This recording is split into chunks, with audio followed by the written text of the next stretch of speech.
Tras los fenómenos atmosféricos y sísmicos, Puerto Rico debe estar más preparado y con mayor conciencia y conocimiento de las buenas prácticas en arquitectura, diseño y construcción. ¿Cómo lo haces? Aquí tendrás el acceso a este conocimiento de forma fácil y sencilla. Ahora comienza Arquitectura en Blanco y Negro. Saludos a todos y todas aquellos que nos escuchan. Yo soy el arquitecto Luis Vadillo Lozano, decano de la Escuela de Arquitectura y Diseño de la Pontificia Universidad Católica de Puerto Rico. Y estoy con ustedes, como todas las semanas, hablando de arquitectura.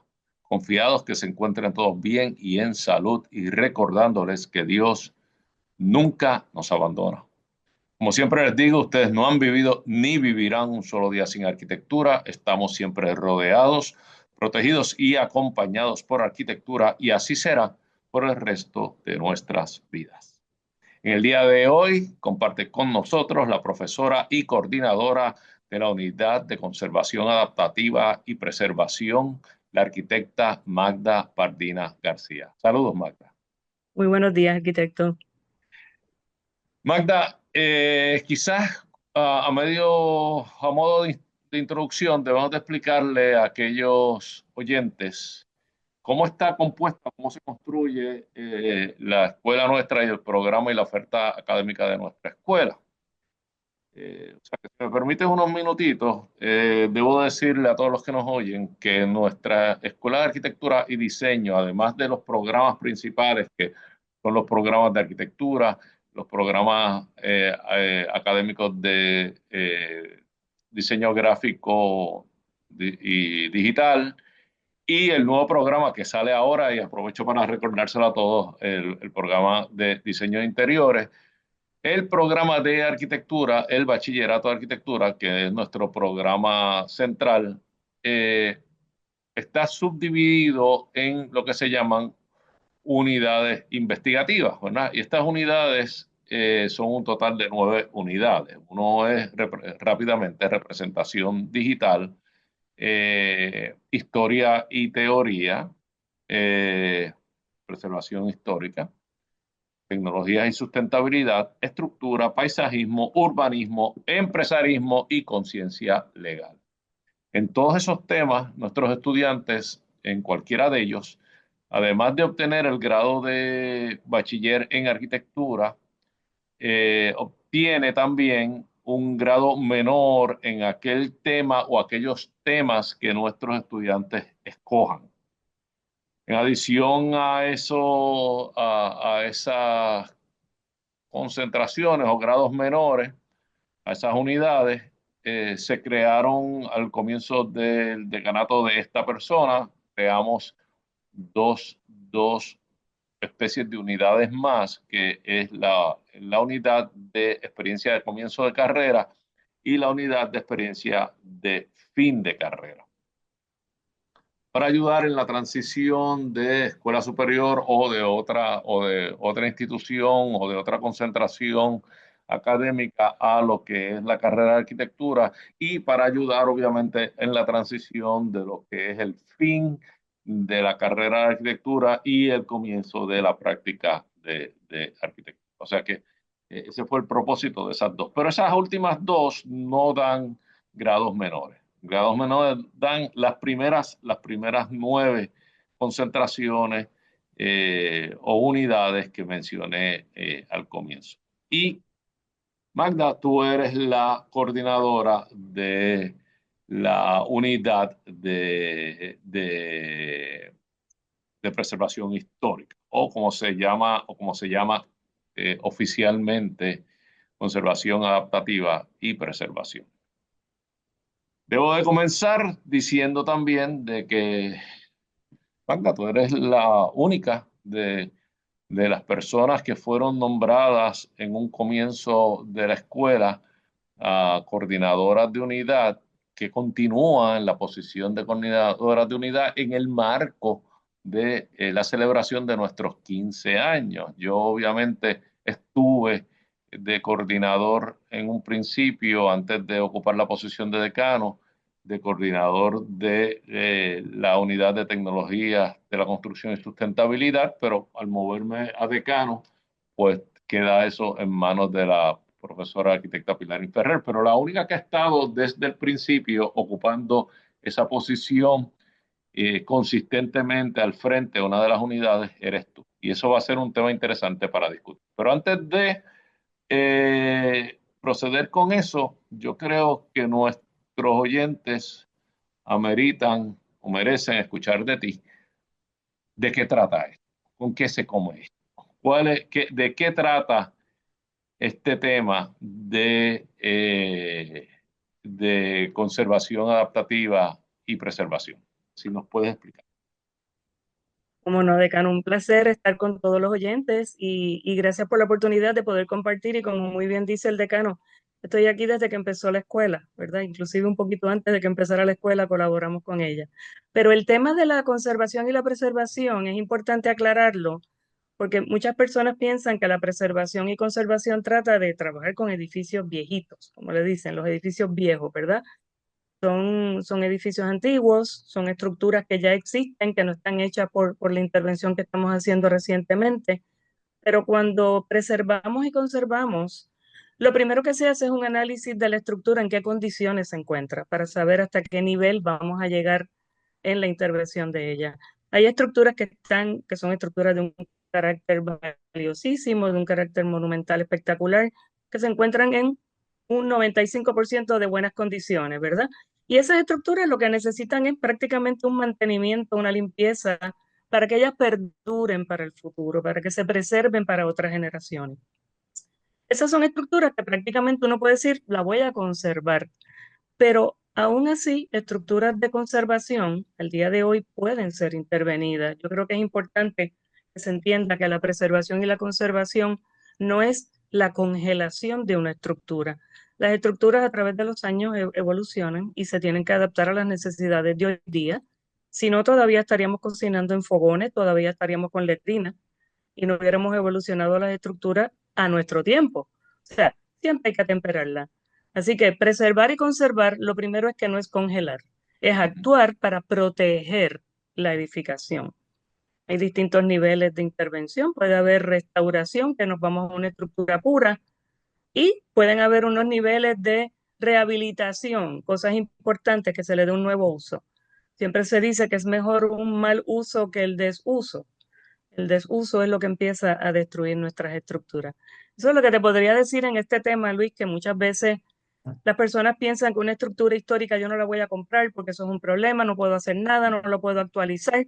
Sí lo puedes actualizar, le puedes poner las lámparas, o sea, se pueden hacer muchísimas cosas. Lo primero es conocerla, decir, hola, vamos a ver, ¿qué te queda? ¿Qué tienes? ¿Qué hago contigo? Yo digo que a veces uno parece loco, ¿verdad? Porque uno empieza a hablar con el edificio. A ver, ¿qué puedo hacer contigo? Es ese tipo de actuación, Claro, ¿verdad? de ahí el nombre de conservación adaptativa. O sea que a Correcto. lo mejor puedes abundar un poquito porque puede sonar un término un poco distante para los que nos escuchan. Qué queremos decir nosotros y qué quiere decir tu unidad cuando habla de conservación adaptativa? ¿De qué Pues nos quieren decir estamos con eso? Yo creo que es un adaptando. poco de lo que estabas hablando, pero podemos abundar un poquito más. Sí, sí, sí, nos adaptamos a nuestros tiempos, nos adaptamos a nuestras realidades, nos adaptamos a nuestras necesidades. Esto incluye todo lo que usted necesite. Usted necesita una infraestructura más adecuada, usted necesita eh, unas facilidades para la comodidad del espacio. Usted puede, hasta inclusive si necesita ampliar un espacio, conectar un espacio, todo es posible, todo se puede adaptar a nuestras necesidades. Lo importante es cómo lo hacemos. Si usted tiene un muro de ladrillo de 12 pulgadas de ancho, que son una maravilla, y usted tiene que abrir un vano, usted no puede como un loco empezar a romperlo sin apuntalarlo, sin hacer el proceso adecuado. Usted lo puede adaptar. Usted puede conectar a una estructura bien importante de unas escalas impresionantes.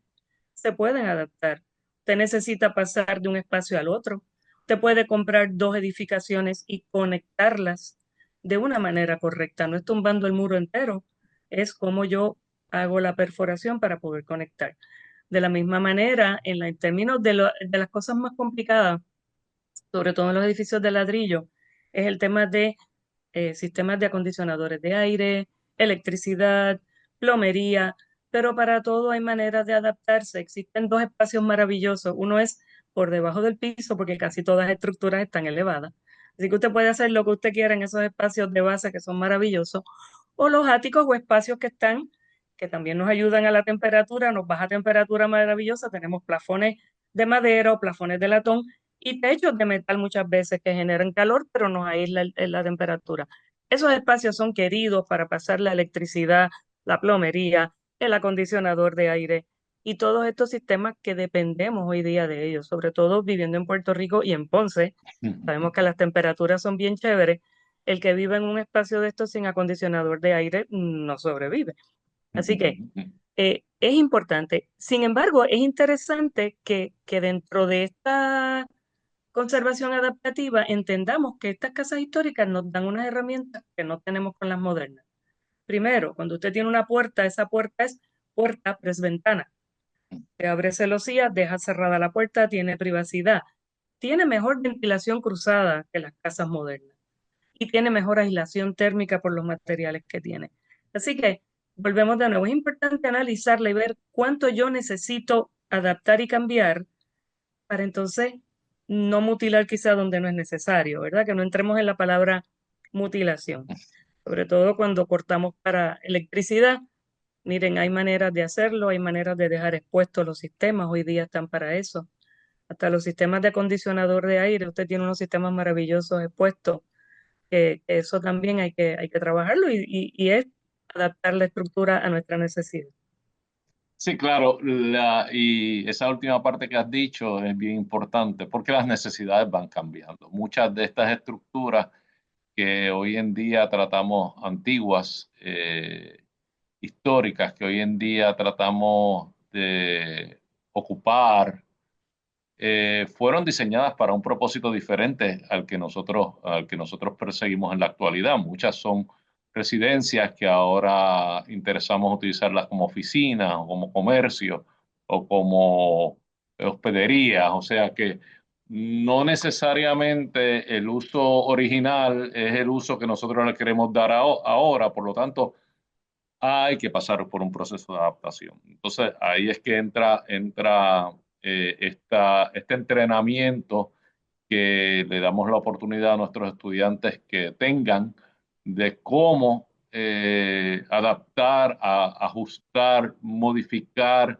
esta estructura sin que pierda eh, su, su aquellos aspectos que le Esencia. dan un valor, que le dan un valor histórico y que nos permiten reconocerlo y que no y ver cada una de estas de estos edificios como un miembro de una comunidad que al preservar o al conservar o al rescatar de una manera de una manera cuidadosa estos edificios, rescatamos o conservamos todo el conjunto, toda la ciudad, ese conjunto que le llamamos ciudad y del cual al final todos nos sentimos tan orgullosos. Y Hay, tengo que decir que el trabajo que ustedes hacen es fabuloso. A mí siempre me ha parecido, pero a pesar de que voy a cumplir mis 10 años en el decanato ahora en marzo, yo no, las cosas no son tan fáciles de ajustar, pero siempre me ha parecido que la unidad de conservación adaptativa y preservación está muy temprano en la carrera nuestra, porque exige una madurez del individuo que no necesariamente nuestros estudiantes tienen a ese nivel tan temprano de la carrera, que es su segundo año. A mí me gustaría, siempre me hubiera gustado que ese manejo de tantas variables tan complicadas ocurriera un poquito más avanzado en la carrera. Pero aquellos que nos escuchan, si ustedes supieran lo difícil que es ajustar un programa académico una vez comienza y cómo los que se adelantaron, los que ya lo tomaron, ya no tienen que tomarlo, y con eso complicado. es muy complicado y no hemos podido hacerlo. Pero a ese nivel de complejidad llegan los esfuerzos de ustedes. ¿No? Magda, Ajá. eh, ¿y cuál es importancia, aunque has hablado de una manera técnica en términos de explicar cuál es la injerencia o de qué trata la, la, la conservación adaptativa y preservación, ¿cuál es la importancia social?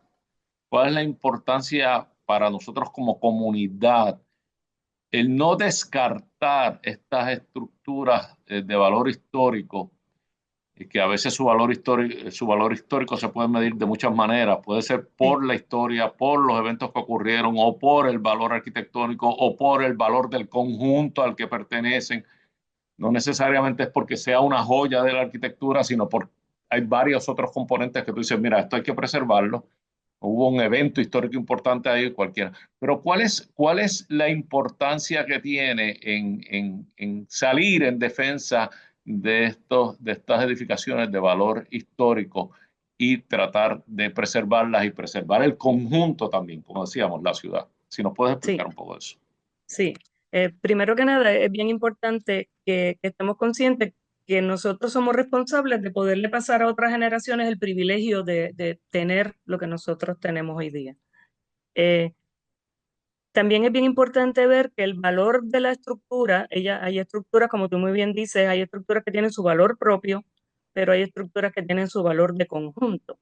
Y cuando se cataloga un sector, que es parte de lo que le enseñamos a los estudiantes, es que tú puedes tener un conjunto homogéneo, Ujú, aunque tú lo que veas sean las casitas más pequeñas de la ujú, ciudad. ujú, Pero ujú, si tú eliminas el sector, pierdes la esencia de esa ujú. parte. Así es. La ciudad crece con distintos momentos, con distintas necesidades, distintos movimientos, y cada pedazo de la ciudad tiene sus particularidades. Y es importante mantener la totalidad de ellos. Eh, También yo siempre digo que cuando tenemos una estructura, aún las estructuras que han sufrido daño, que son estructuras valiosísimas, em, no las podemos descartar de primera instancia porque una vez tú la descartas, nunca más vas a tener esa pieza que perdiste. La puedes modificar, pero no la descartes. Yo digo que si una persona tiene una obra de arte, un Goya, un Rembrandt, aunque el Rembrandt tenga un hueco en una esquina y te dicen, ok, ¿tú quieres una copia o tú quieres la pieza original? Tú dices, no, no, yo quiero la original porque es la que vale. Pues los edificios son iguales. Tú puedes tener una estructura maravillosa que haya sufrido daños y no por eso la vas a descartar. Vuelvo y recalco en el tema de la preservación adaptativa, porque una cosa importante que no mencioné es que puedes combinar con materiales contemporáneos, eso se viene utilizando desde hace muchísimos años, la intervención de tecnología contemporánea y de materiales contemporáneos para poderlas conservar. Em, la calidad que nos dan los espacios de estas estructuras jamás los vamos a volver a hacer. Jamás vas a volver a hacer una casa con 15 pies de puntal. Jamás vas a volver a hacer una casa de madera, porque hay unas normativas y una serie de problemas hasta en los bancos y en los seguros para poder trabajar con estos materiales tropicales maravillosos. Y estas son unas estructuras que responden al trópico, responden a las necesidades de nuestra vida, responden al cumplimiento hasta con la inundabilidad, porque ya están elevadas. Y para mí que tienen unas características tan perfectas que por qué las vamos a descartar, por qué las vamos a desechar. Eh, También es interesante que en el caso, por ejemplo, de Ponce, que tenemos una ciudad que yo digo que tiene una parte mellada, ¿verdad? Que le han quitado estructuras en el camino. No lo podemos ver quizá como un aspecto negativo, es una oportunidad de integrar arquitectura contemporánea con arquitectura histórica, ¿verdad? Pero entonces ahí tenemos que jugar un poquito con la escala, porque es interesante cuando tú tienes una casa de un solo nivel, una casa histórica de madera sencilla, y la estructura mide 12 pies en el interior y en el techo al final mide 15. Y al lado le vas a poner una casa de un nivel. Imagínate una casa de 8 pies al lado de una que de por sí mide 17. O sea, que de los retos más grandes que tiene un arquitecto o un planificador, ¿verdad? O todo el que vaya a intervenir en una ciudad histórica es cómo yo armonizo lo nuevo con lo que tengo al lado. Hay un error grandísimo que se hace en el trabajo de ciudad y dice, voy a copiar aquello. No, jamás, no lo copie. Haz la tuya, deja tu momento, ¿verdad? Pero esa estructura histórica es el referente de cuál es nuestro parámetro de ritmo, secuencia, escala para trabajar con la ciudad. Así que es Magda, la importante. conversación está interesantísima. Se nos acabó la mitad, esta primera mitad del tiempo se nos ha acabado, pero esta es solamente la primera mitad, o sea que tenemos la segunda mitad. Le vamos a pedir a todos los que nos están escuchando que no se retiren y que permanezcan ahí. Volvemos con la segunda mitad del programa en unos minutos. No se retire nadie. Esto es Arquitectura en Blanco y Negro. Ahora comienza Arquitectura en Blanco y Negro. Amigos, aquí de regreso, yo soy el arquitecto Luis Vadillo Lozano y esto es Arquitectura en Blanco y Negro, programa en el cual todas las semanas estaremos compartiendo con ustedes nuevo contenido, conocimientos de esta bella profesión, aquellos que les sirvan para evaluar, observar, saber exigir y saber apreciar la buena arquitectura. Continúa conmigo nuestra distinguida profesora y arquitecta Magda Bardina García, quien es la coordinadora de la Unidad de Conservación Adaptativa y Preservación.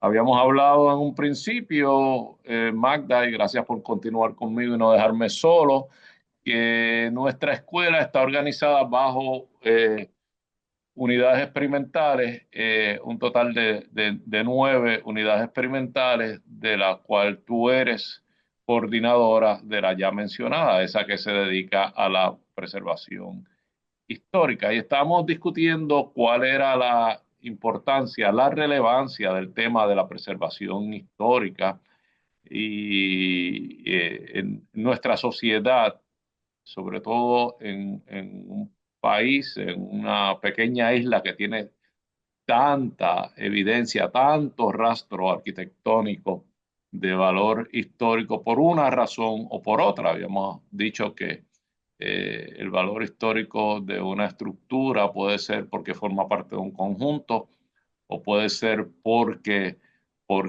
ocurrió algún evento histórico de importancia en la misma o porque sencillamente es una gran obra de arquitectura que hay que preservar, que vale la pena ser preservada. Y nos habías explicado lo que es la conservación adaptativa y el hecho de que pues los usos no son los mismos, ¿verdad? Los usos para lo que se diseñó, se construyó originalmente la estructura, no necesariamente son los mismos para aquellos que están pretendidos en nuestro momento. Una residencia puede aspirarse a que se convierta en un restaurante, como vemos tantos. Ponce mismo es un ejemplo de eso. Y nosotros no podemos asumir, y lo dijiste muy bien, y agradezco lo hayas aclarado, no podemos asumir la posición ortodoxa de no se puede hacer nada, porque entonces esa es la mejor manera de condenar las ciudades a que se deterioren. O sea, que las ciudades tienen que mantener vivas con un respeto, obviamente, a lo que es su tracto histórico. Y eso es lo que busca ciertamente el asunto de la preservación. Quería hacer y la conservación adaptativa. Quería hacer un, una anécdota en términos del valor que una estructura puede tener porque forma parte de un conjunto. Y muy brevemente, eh, la hermana de Pilarín, mi esposa, tenía una casita en el viejo San Juan que sumamente estrecha, con una disposición de espacios malísima, con una calidad de espacios terrible. Y yo recuerdo haber estado en una fiesta que se hizo en esa misma casa y haber tenido una conversación muy interesante donde alguien se me acerca y me dice lo difícil que es de usar esa casa. Yo digo, sí, es difícil ahora y fue difícil siempre. Y yo le digo, y, y la arquitectura en la arquitectura ha habido buena arquitectura en todas las épocas, en todos los periodos, y han habido buenos arquitectos y buenos diseñadores en todos los periodos. En Ponce es menos notable que en San Juan, pero en San Juan sabemos que muchos de los ingenieros militares que vinieron para las murallas y para los fuertes, cuando no tenían nada que hacer, diseñaban casas y no necesariamente tenían la capacidad de diseñar espacios de calidad, vivibles y demás. Y yo le digo, mira, estos espacios fueron malos siempre. Y entonces me dice, bueno, y si los espacios son tan malos y tan difíciles de utilizar porque son estrechos, largos, porque tú pasas por unos espacios para llegar a los otros y no tienes manera no pierdes toda la privacidad en las habitaciones, por ejemplo, todo eso. Dice, mejor sería demolerlo y diseñar un edificio que funcionara bien. Y yo le digo, ciertamente tú puedes diseñar un edificio mejor que en esta localización, pero perderías el conjunto. Y el valor que tiene aquella casa, que no era el mejor ejemplo de diseño, era que formaba parte de un conjunto. Y eso era lo que hacía que fuera necesario preservarlo. Y dice, bueno, pero tú puedes hacer una fachada que vaya con el conjunto y hacer un interior nuevo que funcione mejor.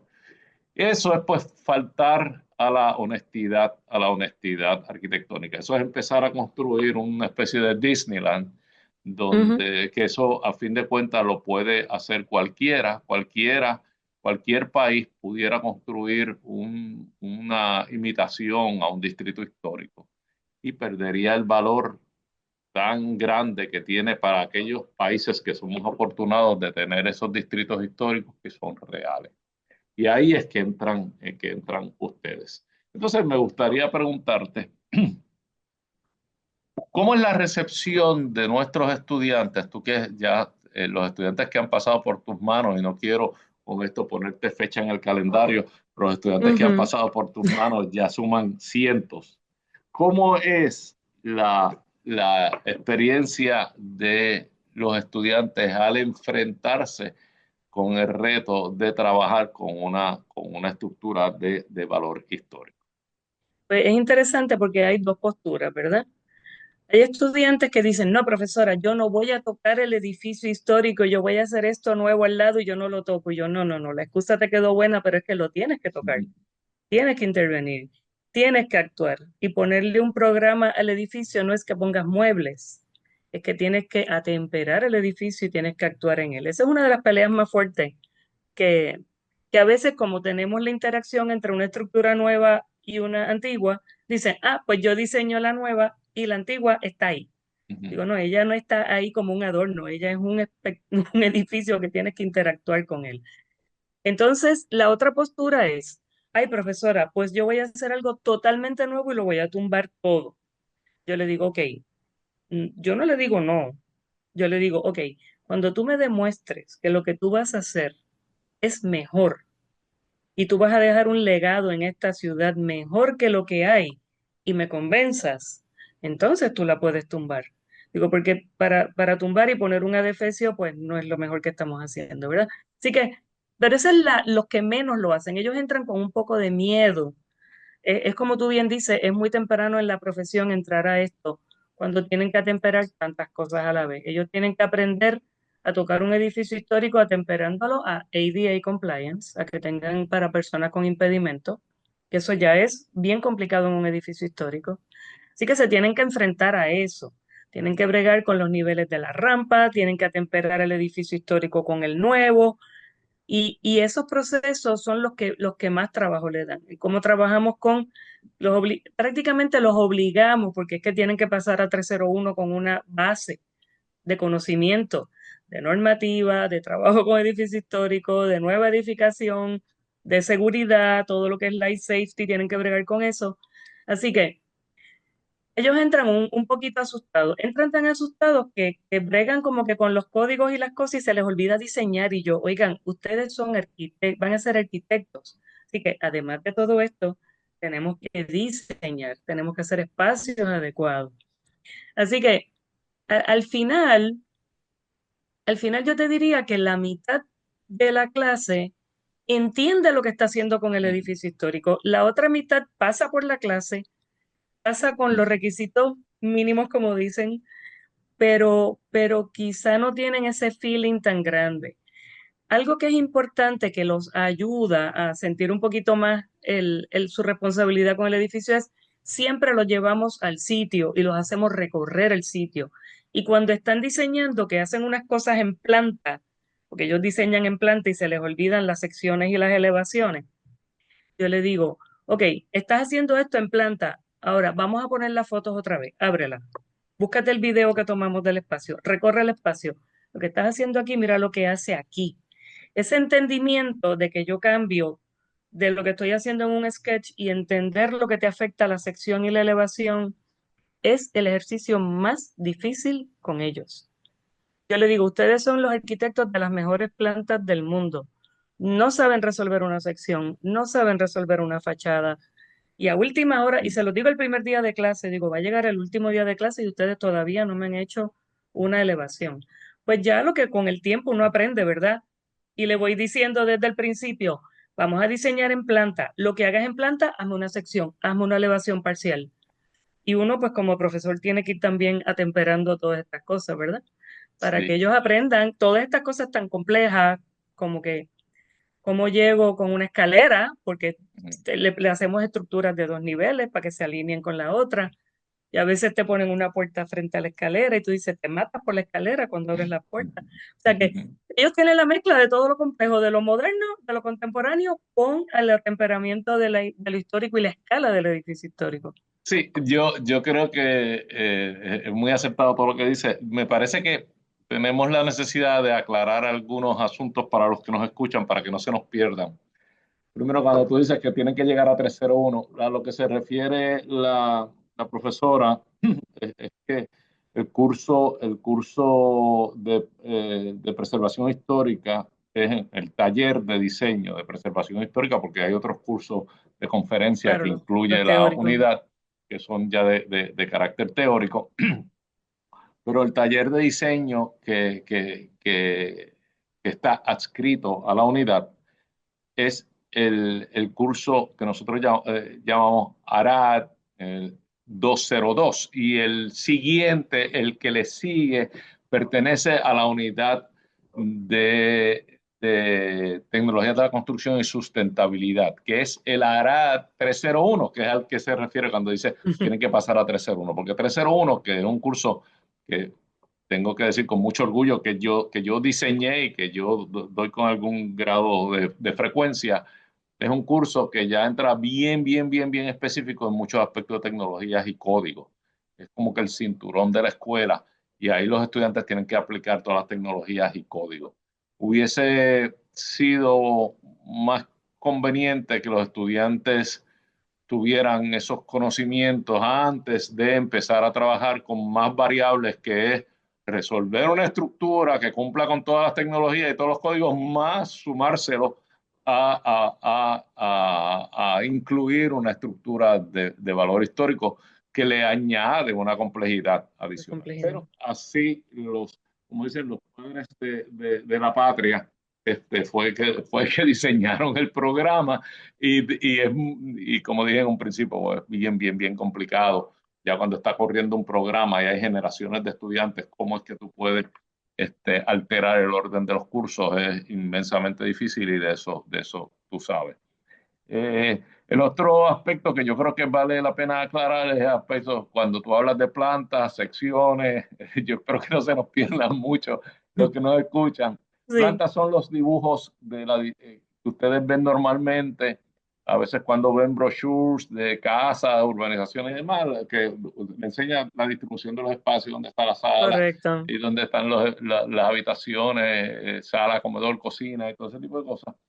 Y las fachadas son las fachadas que nosotros le llamamos elevaciones o alzados, y las secciones pues son los cortes, como si ustedes cortaran el edificio por la mitad. Todo eso, cada uno de esos dibujos requiere un tipo de destreza diferente bien decía Bernard Schumi que el diseño de arquitectura se divide en dos grupos de vectores, los grupos de vectores de función y los grupos de vectores de piel.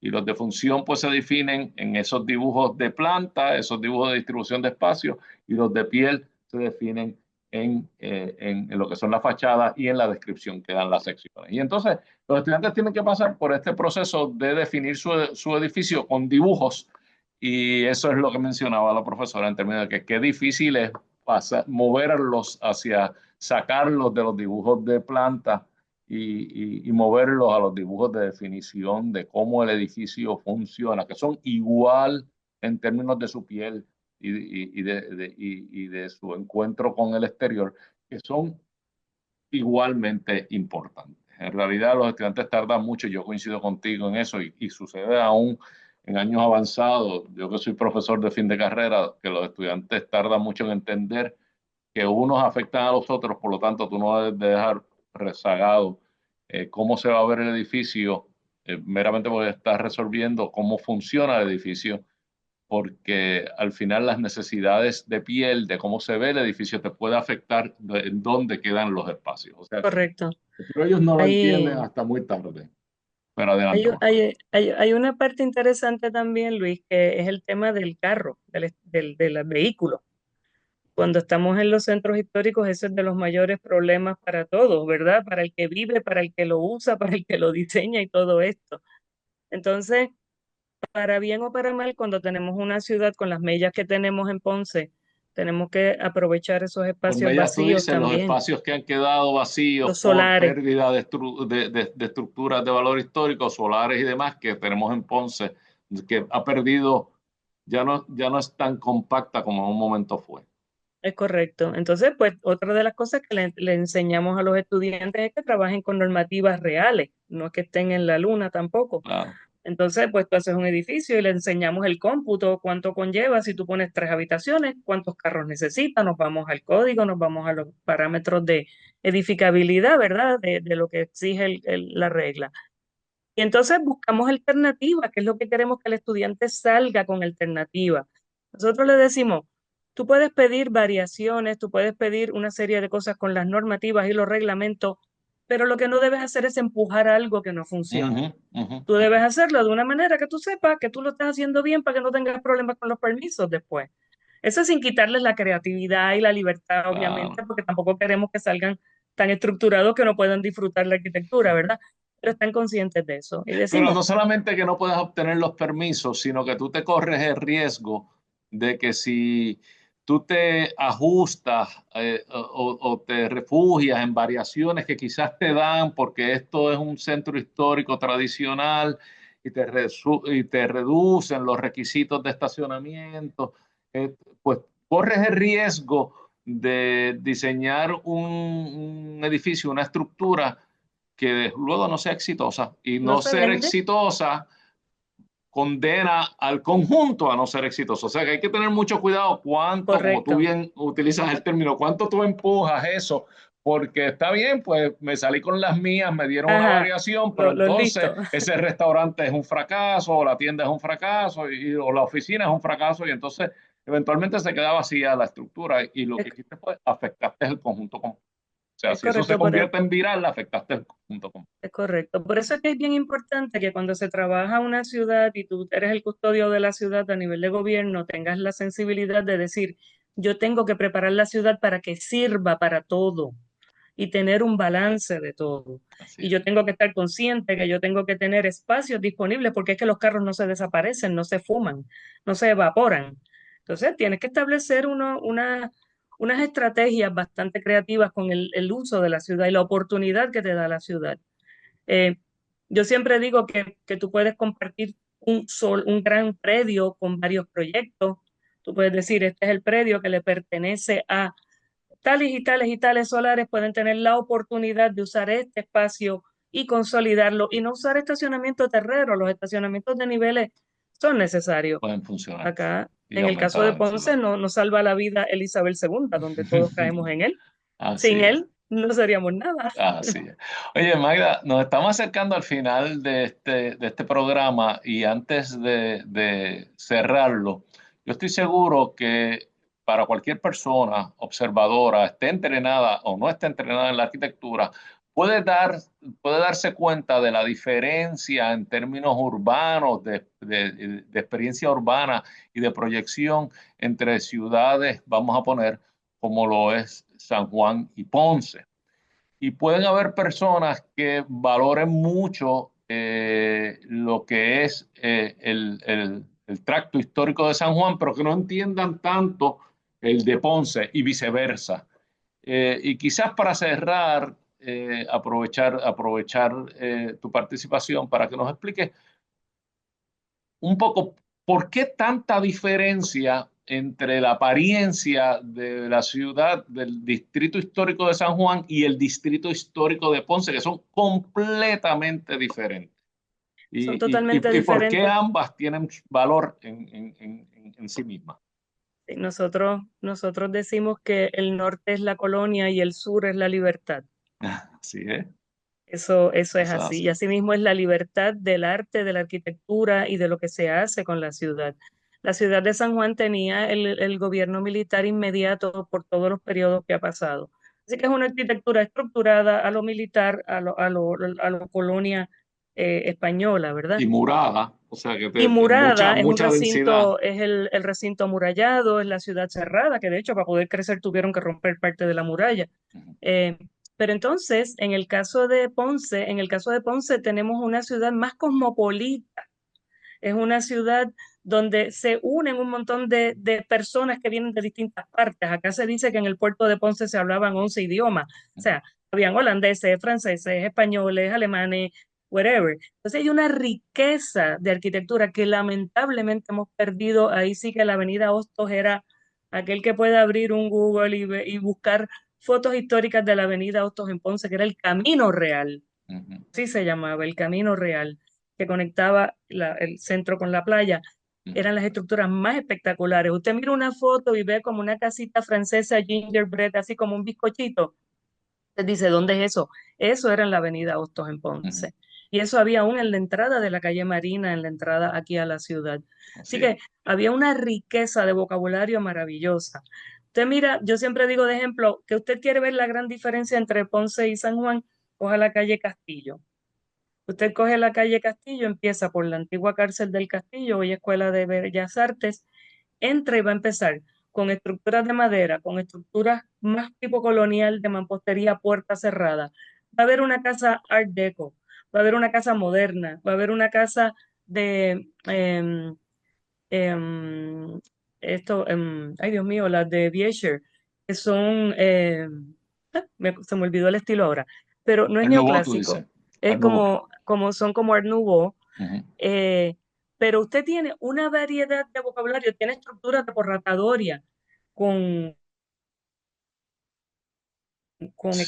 medias eclécticas, porque tiene una mezcla de vocabulario en las casas, y tiene una riqueza tan grande en un tramo de calle que en San Juan, cuando usted va, usted estructuradamente ve, no se da cuenta de la riqueza que tiene cada casa por la manera tan estructurada que está hecha la ciudad. Sí, En el son caso dos de ciudades Ponce, que ambas tienen su valor. El valor del conjunto de San Juan es bárbaro. Como conjunto en es conjunto, una maravilla.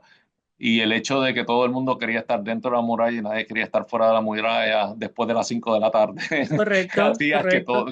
que se amontonaran en la Tenía, isleta, en tenía, una esquina, porque dice, es en una isleta, no, es en la puntita de la isleta de San Juan. exacto, exacto. Y es tiene un efecto así, un tipo poco, un Manhattan No, del siglo XV, del siglo XVI, donde todo el mundo se amontonaba en una puntita. Y tiene y su lo que valor, tiene un tú, gran valor, y eso no le resta valor a esta ciudad que es ya más moderna, es más prairie, más pradera, modernismo ¿no? catalán es la que te quería decir. Modernismo catalán. Sí, ese es un Art Nouveau. Este,